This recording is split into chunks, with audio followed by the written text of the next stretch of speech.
মাথা ও দুই পা আলাদা করে মৃতদেহ ফেলে রাখা হয়েছিল একটি কালো ব্রিফকেসে।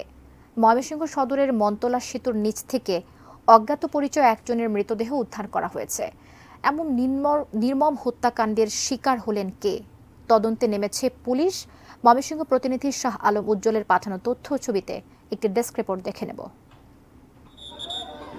রোববার সকালে ময়মনসিংহ সদরের মনতলা সেতুর নিচে একটি খণ্ডিত মাথা ও সুতিয়া নদীতে একটি ব্রিফকেস ভাসতে দেখতে পান স্থানীয়রা। এরপরই তারা খবর দেয় পুলিশকে। ঘটনাস্থলে পৌঁছে ব্রিফকেস থেকে পলিথিনে মোড়ানো দুই পা বিচ্ছিন্ন খণ্ডিত মৃতদেহ উদ্ধার করে পুলিশ।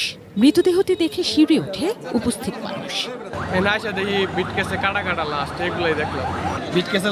অতটুকু করে কুটি করছে, কুটি করে সেই বিটকেসের ভিতরে ভরে রাখছে। এরকম নৃশংসভাবে হত্যাকাণ্ড হতাশ, এরকমভাবে মানুষকে মারতে পারে, এটা অকল্পনীয়। পুলিশের ধারণা 3 থেকে 4 দিন আগে হত্যার পর মৃতদেহটি ব্রিফকেসে করে নদীতে ফেলে দেয় দুর্বৃত্তরা। ভিকটিম ও খুনিকে শনাক্তে মাঠে নেমেছে পুলিশ।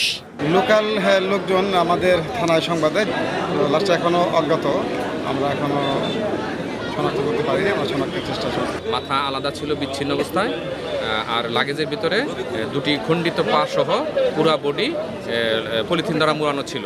ছবি সংগ্রহ করে আমরা বিভিন্ন সামাজিক যোগাযোগ মাধ্যমে সেন্ড করেছি পরিচয় শনাক্তের জন্য। জিনিয়া ইসলাম, ডেস্ক রিপোর্ট, এটিএন নিউজ।